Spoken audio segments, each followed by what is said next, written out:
tentu posisi Kementerian Agama tentu bukan pada tempatnya untuk masuk wilayah hukum, karena itu adalah kewenangan dari aparat penegak hukum kita.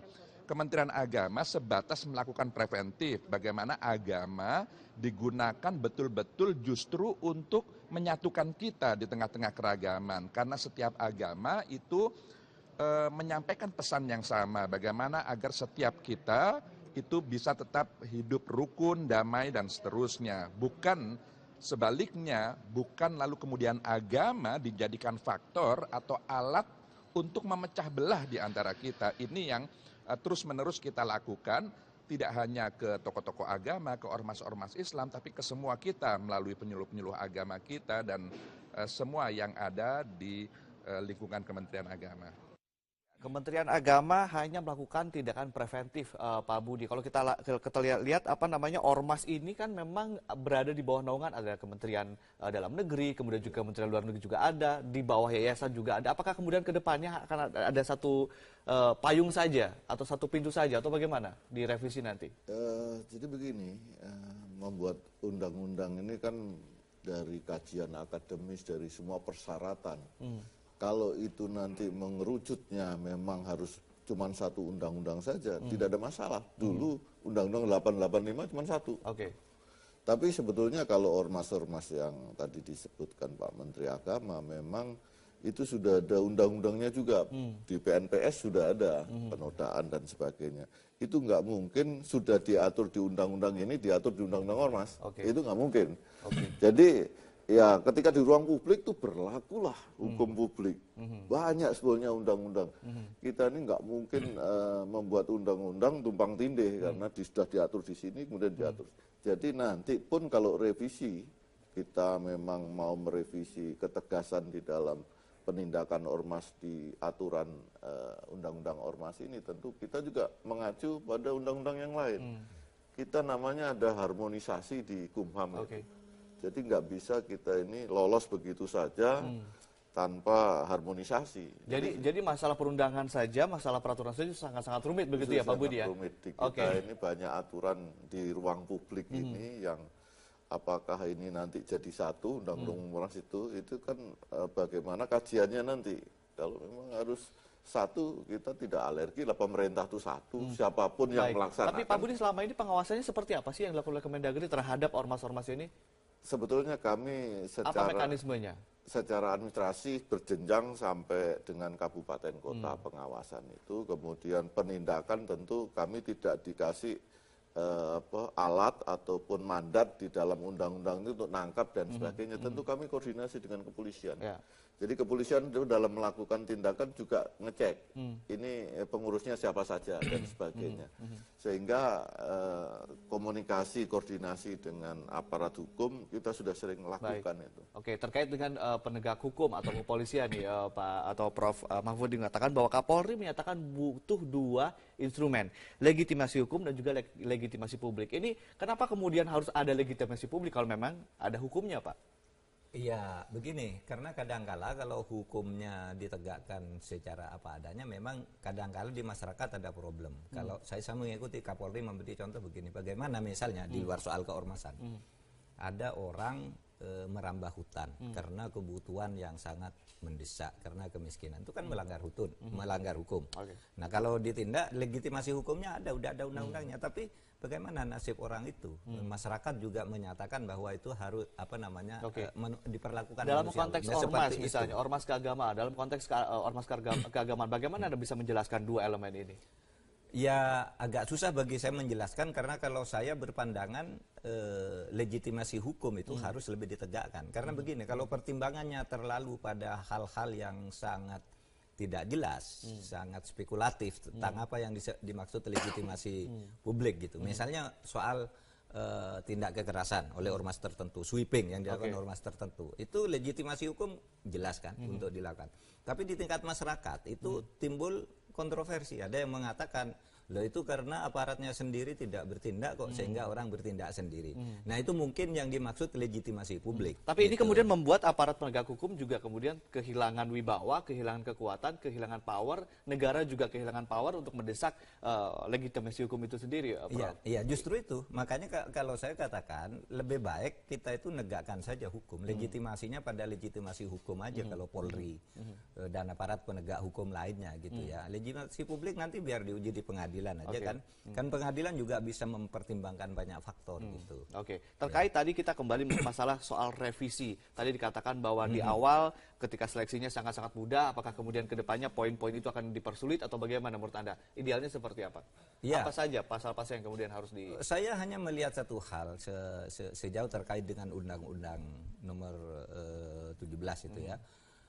Yaitu fakta banyaknya ormas-ormas yang tidak. Kalau menurut undang-undang kan hanya 2 kementerian. Satu Kemenkumham untuk yang berbadan hukum, yang kedua Kemendagri untuk yang tidak berbadan hukum.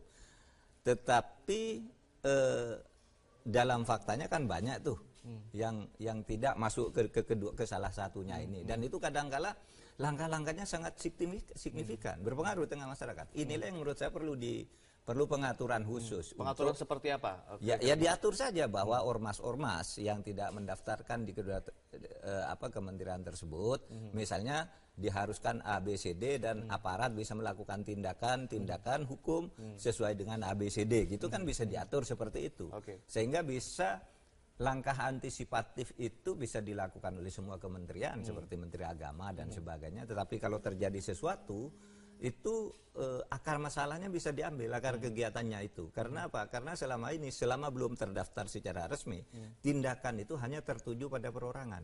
Padahal itu jelas dilakukan oleh sebuah organisasi tetapi tidak terdaftar, gitu ya.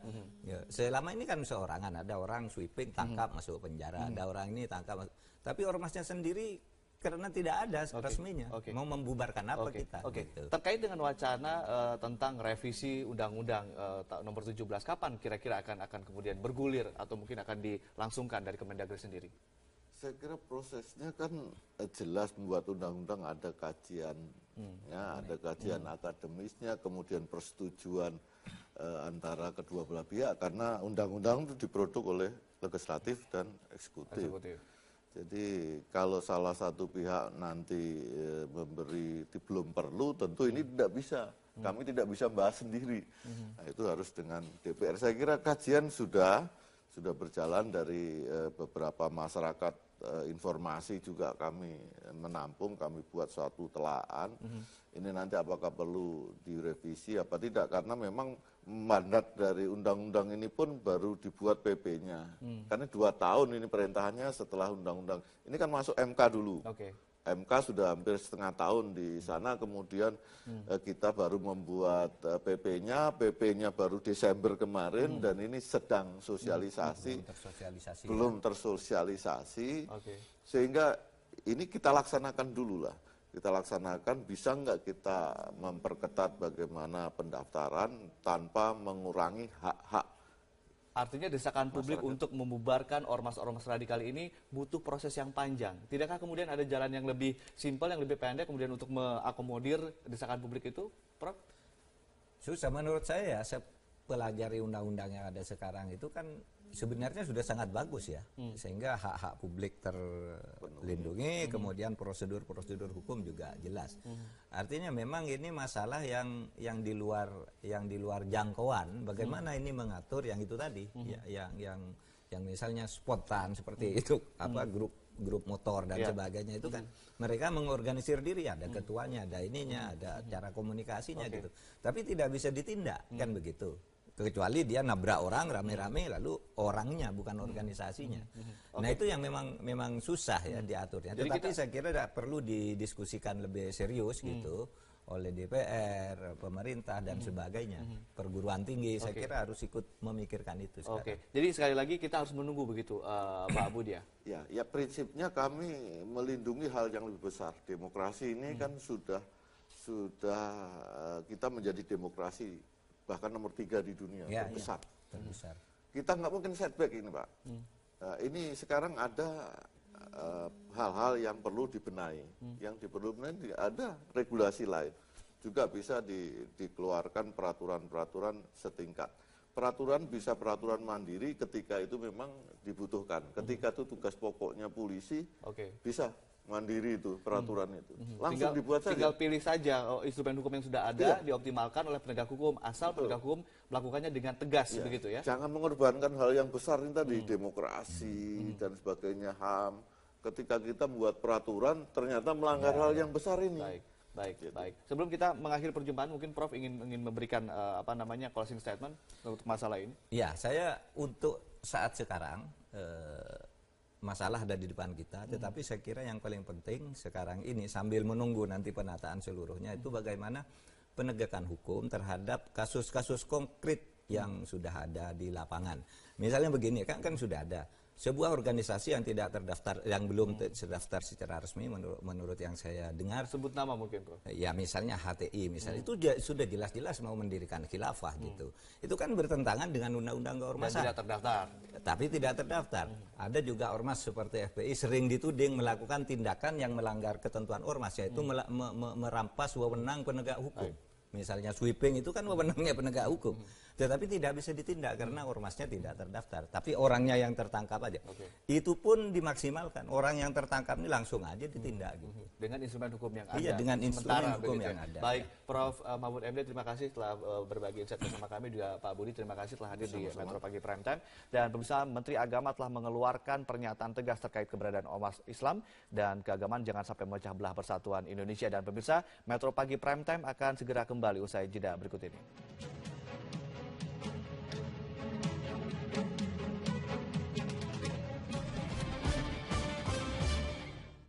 Terkait untuk menangani berbagai macam ormas yang ada di Indonesia yang saat ini ditengarai banyak tumbuh dan juga banyak yang intoleran dan juga radikal, kita akan langsung berbincang-bincang bersama Pak Budi Prasetyo, Sesdijen Politik dan Pemerintahan Umum Kemendagri, dan juga sudah hadir di studio juga Pak Profesor Mahfud MD dari sebagai pakar hukum. Selamat pagi Bapak-bapak. Assalamualaikum warahmatullahi wabarakatuh. Kita ke Pak Budi terlebih dahulu. Pak Budi, ini data kemarin dari Pak Menteri ada sekitar 254.633 ormas yang ada di Indonesia ini yang baru terdata. Mungkin Pak Budi punya update data tersebut, Pak. Baik, yang pertama ormas itu ada yang terdaftar sesuai dengan Undang-Undang 17, ada sesuai dengan Undang-Undang Yayasan. Di Undang-Undang Yayasan memang banyak sekali, ada 300 ribuan yang terdaftar, kemudian di Kemendagri sekitar 4.500 itu terdiri dari yang didaftar di pusat maupun di provinsi, kabupaten, kota. Kemudian ada ormas yang terdaftar di Kemenlu itu ada 60-an kira-kira. Jadi lebih dari 250 ribuan ya Pak Budi ya? Lebih sekarang. Dan itu belum lagi yang terdaftar juga Pak, lebih yang banyak lagi. Tidak terdaftar lebih banyak. Karena kan berserikat berkumpul tuh sebutannya macam-macam. Ada geng motor itu sebenarnya juga berserikat berkumpul, kemudian alumni SMA tapi tidak terdaftar. Tidak terdaftar dan juga tidak dikategorikan sebagai ormas. Pak Budi, Pak Menteri bilang membatalkan ormas, melarang ormas, sulitnya setengah mati. Sulitnya di mananya, Pak? Sebetulnya di peraturan perundang-undangan itu kita bahas waktu itu bersama DPR, tentu ada koridor-koridor aturan-aturan lain. Kita sudah masuk di era demokrasi, tentu kita tidak bisa sewenang-wenang. Karena itu Undang-Undang 885 direvisi menjadi Undang-Undang nomor 17 ini. Di Undang-Undang 85 memang subjektif sekali pemerintah.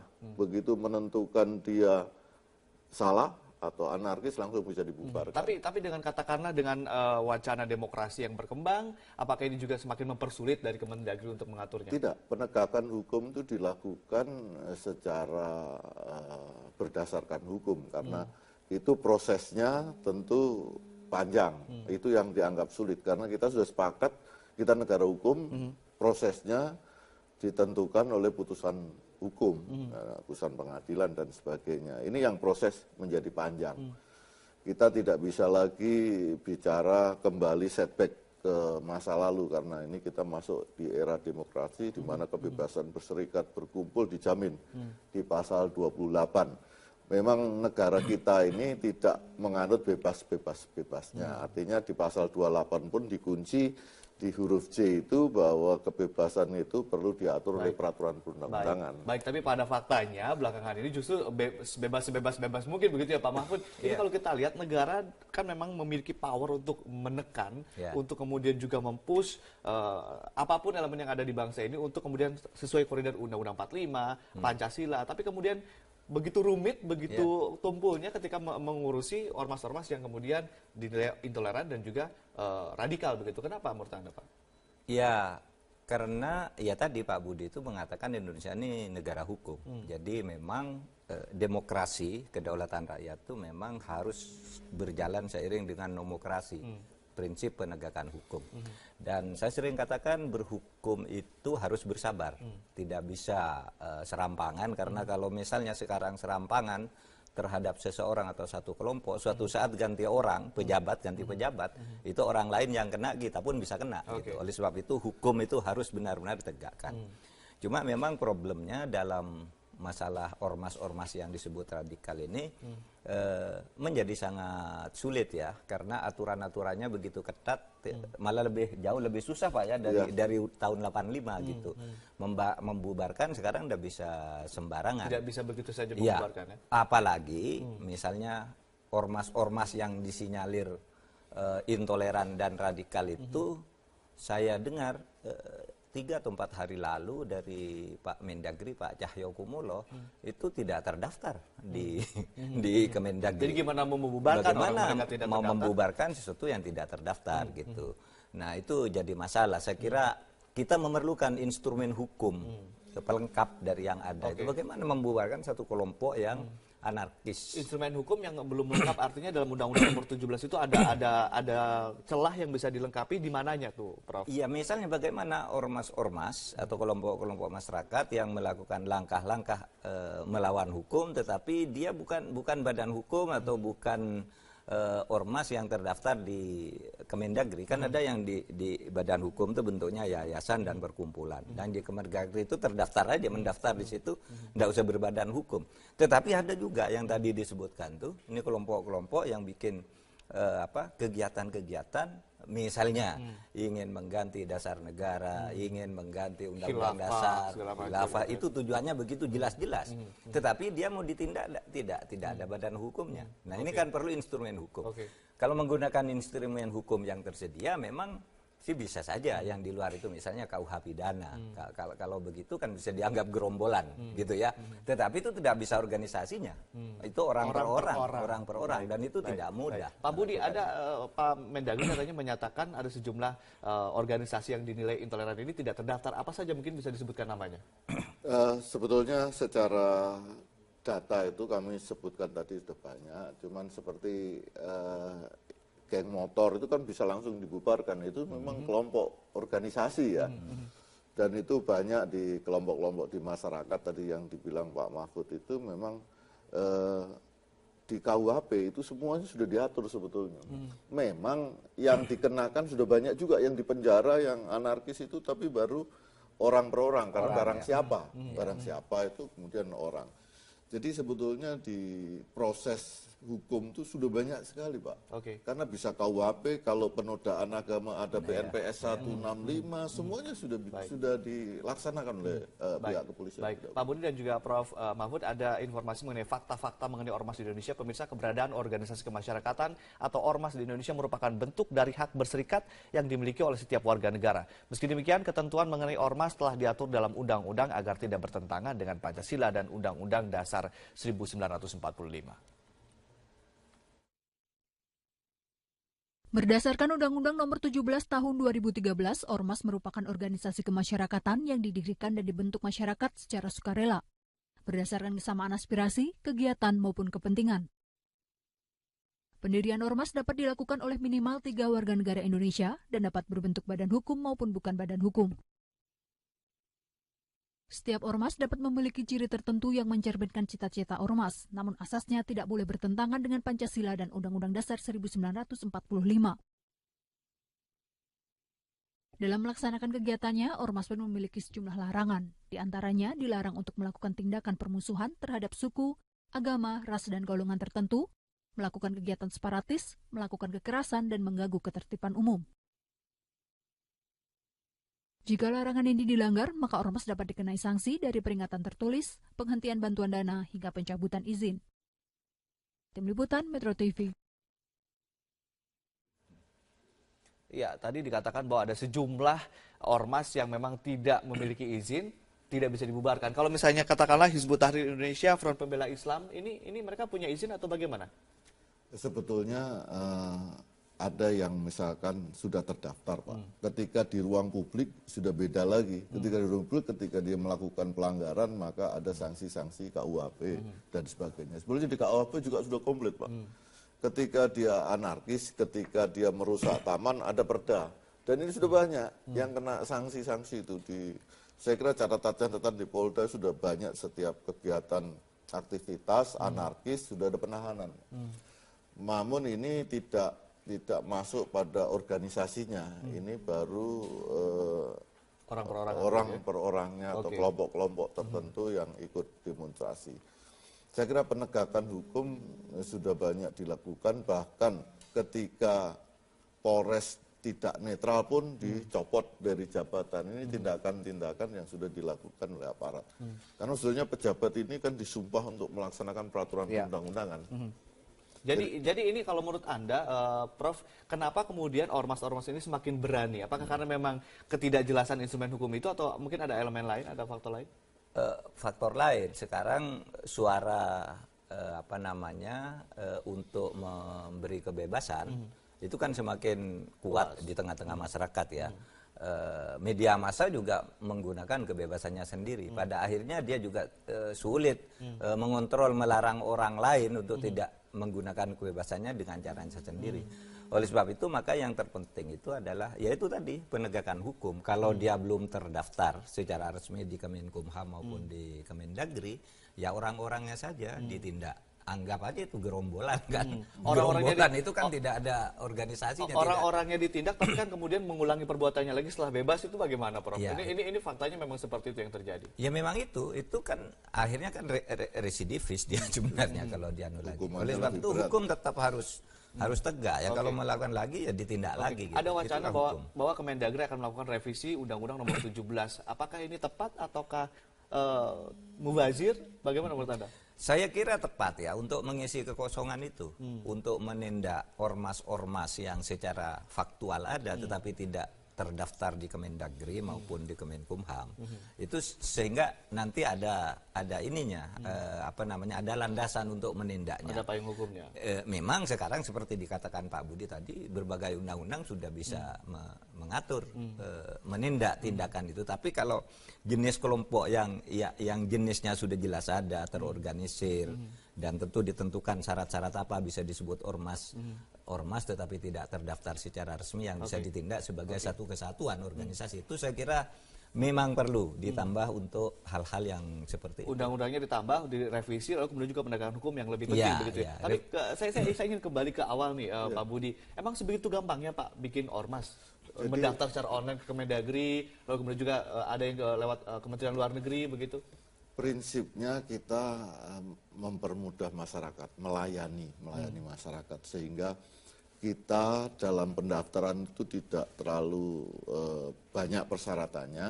Ada akte notaris kalau ini di Kemendagri, kemudian ada ADRT-nya, ada domisilinya, ada pajaknya, NPWP-nya, maka sudah bisa didaftarkan. Cuman memang undang-undang ini memerintahkan PP baru lahir kemarin Desember. Kemudian kami sedang melakukan sosialisasi ini. Di PP itu pendaftaran memang ada verifikasinya. Ada verifikasinya, artinya pengurusnya siapa, domisilinya di mana. Ini data-data ini kami peroleh, kemudian kami tetapkan ini perlu diberikan surat keterangan terdaftar apa tidak. Karena itu semacam selektif sebetulnya. Di samping kita melayani, memberikan hak-hak masyarakat untuk berserikat berkumpul, kita layani, kemudian kita juga ada namanya saringan, supaya ini tidak sembarangan orang juga mendirikan ormas yang sah. Nah ini sudah dilakukan di PP ini, Pak. Cuman ini baru sedang berlangsung. Kalau ini direvisi, tentu ini belum melaksanakan secara. Tapi saya kira pemerintah tidak alergi lah untuk direvisi. Kalau memang ini tidak menjamin. Ya. Kalau memang perlu direvisi, kira-kira poin-poin apa saja yang perlu kemudian dilakukan, pasal per pasal, hal ketika misalnya mendaftarkannya, atau mungkin ketika pengawasannya, nanti kita akan bahas setelah jeda yang satu ini, Pak Budi dan juga Prof. Dan pemirsa tetaplah bersama kami, Metro Pagi Prime Time akan segera kembali.